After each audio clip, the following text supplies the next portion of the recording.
Hello दोस्तों, कैसे हो आप लोग। आशा करता हूँ, उम्मीद करता हूँ कि आप लोग बहुत अच्छे होंगे और आपकी पढ़ाई जो है वो बहुत अच्छी चल रही होगी। तो भाई आज हम दिल्ली पुलिस कांस्टेबल का प्रीवियस ईयर 15 तारीख को जो एग्ज़ाम हुआ था फर्स्ट शिफ्ट, वो लेके आ चुके हैं और इसको अच्छे से एनालाइज करेंगे। एनालाइज करने का जो सबसे ज़्यादा बेनिफिट होता है वो ये होता है कि हमको पता चल जाता है कि किस पोर्शन से कितना पूछा जाता है और हमें किस पोर्शन पर ज़्यादा अपनी अप्रोच बनानी चाहिए। ठीक है। तो उसके बाद मैं आपसे एक छोटी सी इंपॉर्टेंट जो है बात करना चाहूँगा। अगर आपको इसी तरीके से सारे एग्ज़ाम पेपर्स देखने हैं तो आप हमारे चैनल को सब्सक्राइब कर सकते हैं। आपको यहाँ पर एक प्लेलिस्ट के रूप में सारे के सारे जो पिछली साल हुए थे वो सारे एग्ज़ाम्स मिल जाएंगे, इवन जीके के, रीजनिंग के, मैथ के और कंप्यूटर के भी। तो चलिए हम अब शुरुआत कर लेते हैं पहले क्वेश्चन से। तो पहला क्वेश्चन है, कृषि मंत्रालय की पीआरएफ रिपोर्ट के अनुसार 2015 व 16 तक देश के खाद्यान्न उत्पादनों में किन दो फसलों का योगदान 78% था। तो साफ शब्दों में कहूँ तो यही पूछ रहा है कि 2015 और 16 में सबसे ज़्यादा जो है कौन सा ऐसा अनाज था, कौन सी ऐसी फसलें थी जिनका योगदान सबसे ज़्यादा रहा था। तो गेहूं और चावल का सबसे अधिक रहा था, ये आप कह देंगे। उसके बाद क्वेश्चन नंबर 2 है, वर्ष 2019 में पद्मश्री से सम्मानित नर्तकी नटराज एक भारतीय डैश नृत्यांगना है। तो जो नटराज हैं ये हैं, आप सबको पता है, भरतनाट्यम से। हम ये थोड़ी सी बात कर लेते हैं कि भरतनाट्यम कहाँ का है। तो भरतनाट्यम है तमिलनाडु का, आप सबको पता है। कथक कहाँ का है, यूपी का है।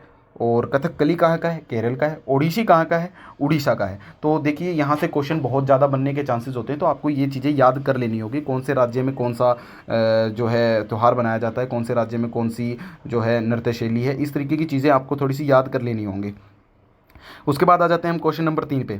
शक एक भारतीय शब्द है जिसका प्रयोग सीथियन नामक लोगों के लिए किया जाता है जो मूल रूप से डैश से संबंध रखते हैं। तो भाई ये किससे संबंध रखते हैं, मध्य एशिया से। तो मैं बता देना चाहता हूँ जो ये शक है, शक ये एक प्राचीन जो है ट्राइब्स थी। ठीक है, प्राचीन, अब तो नहीं है ये। जैसे आजकल की ट्राइब्स है, डोंगो हो गया, वांगो हो गया, ये जो भी हैं मध्य प्रदेश में या जंगलों में जो रहती हैं खासकर, वो ट्राइब्स आज हैं जो, वो इसी तरीके की ट्राइब्स थी शक जो पहले थी, जो मध्य एशिया में रहती थी। ठीक है। उसके बाद हम बात कर लेंगे क्वेश्चन नंबर 4 के लिए। मुगल अधिकारी अमल गुजार मुख्य रूप से डैश का कार्य करते थे। तो ये हमें हिस्ट्री से क्वेश्चन मिल गया है। इसमें ये किससे कार्य करते थे, मतलब ये किस तरीके का कार्य करते थे, ये भू स्वराज एकत्रित करने का कार्य करते थे। तो देखो ऐसे ऐसे क्वेश्चन है ना, मतलब ये हिस्ट्री से तो आ गया, लेकिन मेरे हिसाब से बहुत कम लोगों को पता होगा इस क्वेश्चन के बारे में। तो एक आध क्वेश्चन ऐसा आता है जो स्किप करने के लिए आता है, आपको फंसाने के लिए आता है। तो हमें घबराना नहीं है, एक आध क्वेश्चन तो ऐसा मिल ही जाता है। ठीक है। उसके बाद हम करेंगे क्वेश्चन नंबर 5 की बात। निम्नलिखित में से कौन कीमोथेरेपी को सही ढंग से व्याख्यायित करता है। तो इसका आंसर हो जाएगा 2। इसको कहते हैं चिकित्सीय प्रयोजनों के लिए रसायनों का उपयोग। ठीक है, ये हमको जो है साइंस पोर्शन से देखने को मिल गया है। उसके बाद क्वेश्चन नंबर 6 है सॉरी। उसके बाद क्वेश्चन नंबर 6 है, महारानी एलिजाबेथ द्वितीय के राज्याभिषेक समारोह में प्रदर्शन के लिए निम्नलिखित में से पद्म भूषण पुरस्कार विजेता नर्तकियों और नर्तकों में से किसे बुलाया गया था। तो बुलाया गया था कुमारी कमला को। अच्छा, मैं एक बात बता देना चाहता हूँ, जो महारानी एलिजाबेथ द्वितीय है, ये इन्होंने सबसे ज़्यादा राज्य किया है, मतलब सबसे ज़्यादा राजपाट मतलब संभाला है लॉन्ग टाइम तक, ये याद रखेंगे। अच्छा, उसके बाद हम बात करेंगे क्वेश्चन नंबर 7 की। हिंदू मंदिर का अंतरम पवित्रम स्थल जहाँ प्रमुख देवी देवताओं की मूर्तियों को रखा जाता है क्या कहलाता है। तो वो कहलाता है भाई गर्भगृह। ठीक है, जहाँ पर हिंदुओं की पवित्र मूर्तियों को रखा जाता है। उसके बाद करेंगे क्वेश्चन नंबर 8 की बात। कोयला, पेट्रोलियम और मिट्टी का तेल किसके उदाहरण हैं। जीवाश्म के हैं, सबको पता है। जीवाश्म क्या है, ये आप ऐसे समझ सकते हैं, ये एक इस तरीके का ईंधन है जब बहुत पहले भूकंप वगैरह आए थे और मतलब एक तरीके से पूरी धरती डिस्ट्रॉयड ही हो गई थी, तो जो पेड़ पौधे थे वो धरती के नीचे कई सालों तक दबे रहे थे, तो पेड़ पौधे तो कोयले का रूप ले गए थे। उसके बाद जो इंसान थे या जानवर थे उनका जो है तेल निकल गया था, ये मान लीजिए तेल वगैरह जितने भी इंसानों के उससे है। ठीक है। उसके बाद हम बात करेंगे कि क्वेश्चन नंबर 9, निम्नलिखित में से किसे तबला उस्ताद के रूप में जाना जाता है। सब जानते हैं भाई, क्वेश्चन इसका आंसर है उस्ताद जाकिर हुसैन। ठीक है। उसके बाद हम बात करेंगे इन्हीं ऑप्शंस का। उस्ताद अमजद अली खान ये क्या बजाते थे, कौन सा वाद्य यंत्र बजाते थे। तो ये बजाते थे सरोद। ठीक है। उसके बाद है गुलाम अली, ये भी तबला बजाते थे। अच्छा, उसके बाद है उस्ताद बिस्मिल्लाह खां, तो ये शहनाई बजाते थे। तो हमको ये भी याद कर लेने हैं कौन से वाद्य यंत्र से कौन रिलेटेड है, ये बहुत पूछा जाता है। उसके बाद क्वेश्चन नंबर 10 है, ट्रेन टू पाकिस्तान उपन्यास किसने लिखा था? तो ये खुशवंत सिंह ने लिखा था। देखो क्वेश्चंस कैसे भी पूछ सकता है, आपको घुमा सकता है, कैसे भी कर सकता है, लेकिन हमको याद होगा, हमने वो पोर्शन अच्छे से पढ़ा होगा तो हम अच्छे से बता सकते हैं, या फिर हम एलिमिनेट भी कर सकते हैं चीज़ों को। ठीक है। उसके बाद है क्वेश्चन नंबर 11, नकदी पास की परिघटना मुद्रा की मांग के निम्नलिखित में से किस पहलू पर आधारित है? तो ये कल्पित क्या उस पर आधारित है। ठीक है। उसके बाद क्वेश्चन नंबर 12, अराकान और शान डैश के मान्यता प्राप्त मानव जातीय समूह हैं? तो ये म्यांमार के हैं। ये आप अच्छे से याद रखेंगे। ठीक है। उसके बाद क्वेश्चन नंबर 13, किस संवैधानिक संशोधन अधिनियम ने सर्वोच्च न्यायालय और उच्च न्यायालयों के न्यायाधीशों की नियुक्ति की कोलेजियम प्रणाली को प्रतिस्थापित कर दिया है? तो ये इसका आंसर हो जाएगा आंसर नंबर 2, ऑप्शन नंबर 2, 99 संविधान संशोधन अधिनियम के तहत। तो ये संविधान संशोधन जितने भी हैं भाई, मैं उम्मीद करूंगा कि आप लोग अच्छे से याद करेंगे, क्योंकि जो पिछली बार एग्जाम हुआ था उसमें पॉलिटी का पोर्शन बहुत अधिक पूछा गया था और उसमें भी संशोधन और आर्टिकल्स ज़्यादा पूछे गए थे। तो उम्मीद करूँगा कि अच्छे से आप इनको याद कर लेंगे। उसके बाद क्वेश्चन नंबर 14, निम्नलिखित कथनों की सत्यता के संबंध में सबसे उपयुक्त विकल्प का चयन कीजिए। तो सबसे सही बताना है कि कौन सा है।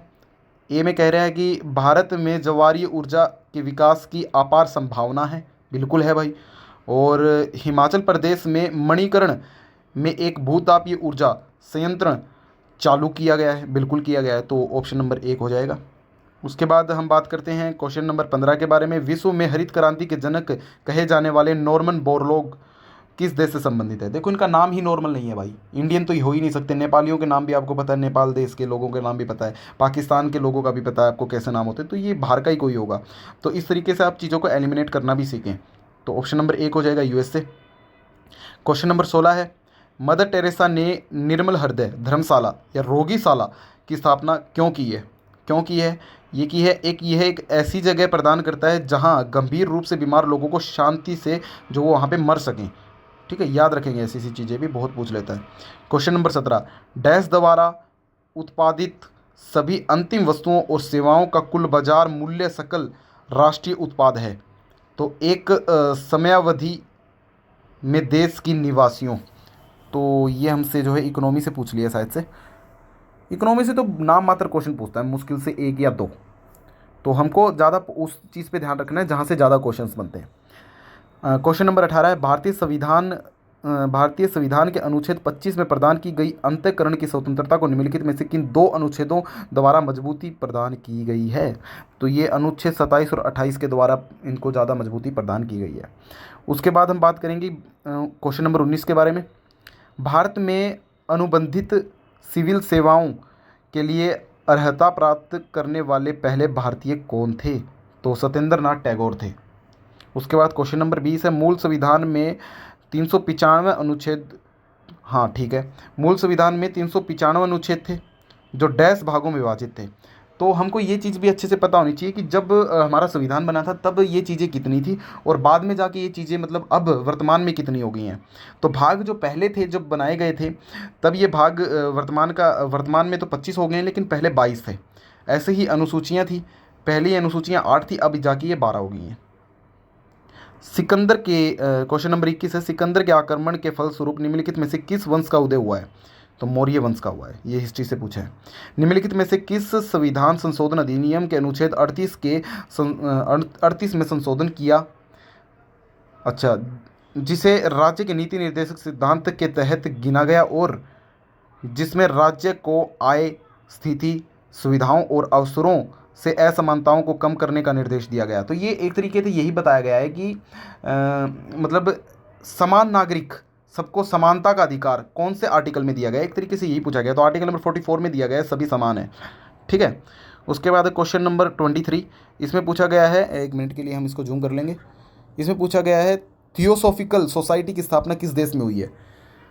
तो ये अमेरिका में हुई है, थियोसॉफिकल सोसाइटी की स्थापना, और ये आई गेस 1875 में हुई थी। ठीक है। और क्वेश्चन नंबर 24 पूछा गया, निम्नलिखित में से किसे जैविक वर्गीकरण की द्विनाम प्रणाली की शुरुआत की थी? मतलब किसने की थी जैविक वर्गीकरण की द्विनाम प्रणाली की शुरुआत? तो ये लीनियस था, उन्होंने की थी। क्वेश्चन नंबर 25 पूछा गया है, भारत में 1991 में NEP की घोषणा की। ठीक है, 1991 में इसकी घोषणा की गई थी, ये याद रखेंगे, ये भी पूछ लेता है कई बार। तो एनईपी का अर्थ क्या होता है, मतलब इसको तोड़ के बताओ ना अच्छे से, है ना। तो न्यू इकोनॉमिक पॉलिसी इसको ये कहते हैं। उसके बाद क्वेश्चन नंबर 26 पे आ जाते हैं। भारत के निम्नलिखित में से किस राज्य में आज भी कृषि में प्राचीन बांस ड्रिप सिंचाई तकनीक का प्रयोग किया जाता है? तो ये मेघालय में किया जाता है। देखो बांस का मैं बताता हूँ कैसे होता है।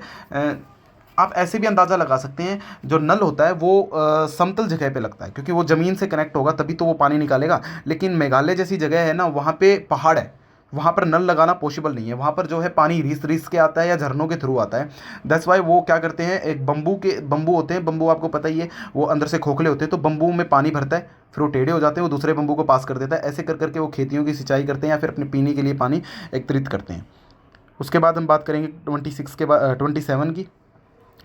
शंभू महाराज को किस प्रकार के नृत्य के लिए संगीत नाटक अकेदमी फेलोशिप प्रदान की गई थी? तो ये कथक के लिए की गई थी। जो देखो ये कथक से कौन कौन रिलेटेड है, शंभू महाराज हो गया, या फिर ऊपर हमने पढ़ा था वो हो गए, या फिर एक और है लच्छू महाराज। तो इस तरीके के है ना, आपको ये पढ़ लेने हैं कौन किससे रिलेटेड है, ये बहुत पूछता है भाई।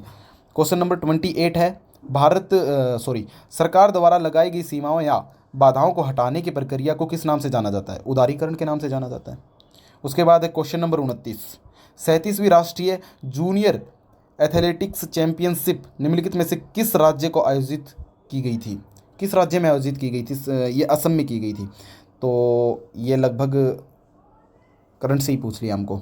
उसके बाद है, भारत की जनगणना 2011 के अनुसार निम्नलिखित में से कौन सा राज्य 0 से 6 वर्ष की आयु की सबसे अधिक जनसंख्या वाले शीर्ष 3 राज्यों में शामिल है? तो ये यही पूछ रहा है 2011 की जनगणना के अनुसार किस राज्य में सबसे अधिक, मतलब 0 से 6 साल के बच्चों की जनसंख्या है। तो ये महाराष्ट्र में। हम महाराष्ट्र से ऐसे भी अंदाज़ा लगा सकते हैं कि महाराष्ट्र में बहुत ज़्यादा जनसंख्या ही है एक तरीके से, क्योंकि वहाँ पर झुग्गी झोपड़ियाँ ज़्यादा हैं। तो एजुकेशन ना होने के कारण भी ऐसी चीज़ें होती हैं, जनसंख्या बढ़ती है। बाकी चलो हम क्वेश्चन नंबर 31 पे आ जाते हैं। किस सरकारी योजना का मुख्य उद्देश्य ग्रामीण गरीब युवाओं को आर्थिक रूप से स्वतंत्र और विश्व स्तर पर प्रासंगिक कार्यबल प्रदान करना है? तो ये है दीनदयाल उपाध्याय ग्रामीण कौशल योजना। ये योजनाएं आपको याद कर लेनी है, और मैं कहूँगा आपको कि हमारा एग्ज़ाम जो है 2025 में है, तो हमें 2025 की सारी योजनाएं तो याद होनी ही चाहिए, साथ साथ 2024 की भी इंपॉर्टेंट योजनाएं याद होनी चाहिए। ठीक है, जो न्यूज़ वगैरह में हाईलाइटेड रही थी, या फिर जैसे भी बड़ी उपाधियों ने जिनको मतलब निकाला था उस हिसाब से। क्वेश्चन नंबर 32, किस पूर्वोत्तर राज्य द्वारा पर्यटनों को बढ़ावा देने के लिए प्रमुख रूप से अहिया विंटर फेस्टिवल आयोजित किया जाता है? तो ये मेघालय में किया जाता है। ठीक है, उसके बाद हम बात करेंगे क्वेश्चन नंबर 33 के बारे में। प्रथम पैरा एशियाड की मेज़बानी निम्नलिखित में से किस देश ने की थी? पहली बार चीन ने की थी इसकी, एशियाड की।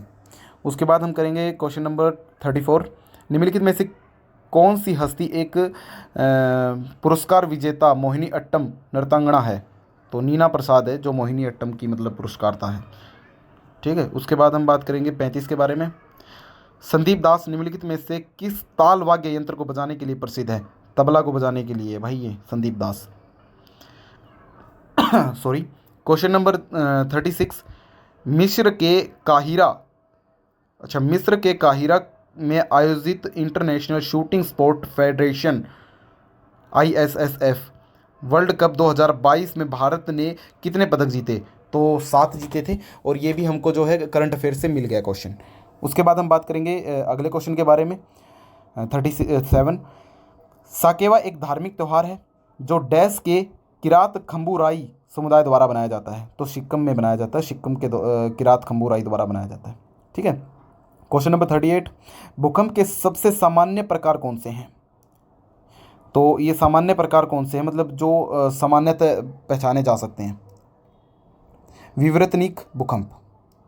उसके बाद हम बात करेंगे क्वेश्चन नंबर 39 के बारे में। नागरिक पंजीकरण प्रणाली रिपोर्ट पर आधारित महत्वपूर्ण आंकड़ों की वार्षिक रिपोर्ट के अनुसार भारत में 2020 में निम्नलिखित में से किस केंद्र शासित प्रदेश में जन्म के समय सबसे अधिक लिंगानुपात दर्ज हुए हैं? तो लद्दाख में हुए हैं। क्वेश्चन नंबर 40, भारतीय पुरुष हॉकी टीम ने आखिरी बार ओलंपिक खेलों में स्वर्ण पदक कब जीता था? तो 1980 में जीता था आखिरी बार, उसके बाद कभी नहीं जीता। ये लगभग ऑलमोस्ट 8 बार ही जीते थे, उसके बाद मतलब 8 बार से ज़्यादा शायद जीते नहीं भारत ने। अच्छा, उसके बाद क्वेश्चन नंबर 41, भारतीय संविधान के किस अनुच्छेद के तहत मौलिक कर्तव्यों का उल्लेख किया गया है? तो अनुच्छेद 51A के तहत। देखो, मौलिक कर्तव्य और मौलिक अधिकार दोनों ही अलग अलग होते हैं। जो मौलिक कर्तव्य होते हैं वो 11 होते हैं, मौलिक अधिकार पहले 7 थे लेकिन वो 6 हो गए हैं, एक संपत्ति का अधिकार हटा दिया गया था, सबको पता होना चाहिए ये चीज़। तो कर्तव्य क्या होते हैं? ये 11 होते हैं, मैं आपको थोड़ा सा एक दो बता देता हूँ। जैसे कि हमें हमारे राष्ट्रीय ध्वज को फहराने का जो है अधिकार है, या फिर कह सकते हैं कर्तव्य बनता है। उसके बाद हमारे जो शहीद हो गए हैं सैनिक, उनको याद करने का और उनके प्रति जो है सम्मान दिखाने का अधिकार बनता है। तो इस तरीके के जो है 11 अधिकार बनते हैं टोटल। पूछ लेता है कभी कभी, तो हमको ये अच्छे से थोड़ा सा याद होने चाहिए, अधिकार भी और कर्तव्य भी। तो ये भी पूछ लेता है कि जो क्या कहते हैं मौलिक अधिकार जो हैं वो कौन से देश से लिए गए हैं, ये भी पूछ लेता है। तो आपको जो है अच्छे से पता होना चाहिए मौलिक अधिकार कहाँ से लिए गए हैं। उसके बाद क्वेश्चन नंबर 42, बक्सर के बक्सर के युद्ध में अंग्रेजी सेना का नेतृत्व किसने किया था? तो बक्सर के युद्ध में हेक्टर मुनरो ने किया था। तो ये बक्सर का युद्ध था, ये अंग्रेज़ों के साथ हुआ था। और ये कहाँ हुआ था? ये बिहार के आरा में हुआ था। देखो आरा, आपने शायद से अच्छे से पता भी होगा कि आरा कहाँ है बिहार में।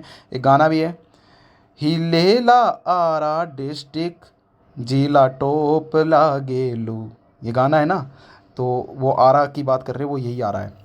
क्वेश्चन नंबर 43, पूर्वी भारत में हरित क्रांति लाना नामक योजना कितने पूर्वी राज्यों में लागू की जा रही है? तो ये 7 राज्यों में लागू की जा रही है।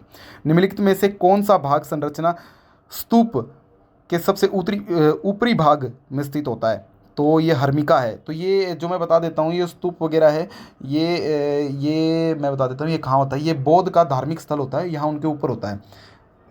ये जैसे गुंबद टाइप की चीज़ें होती हैं ना, वैसे ही।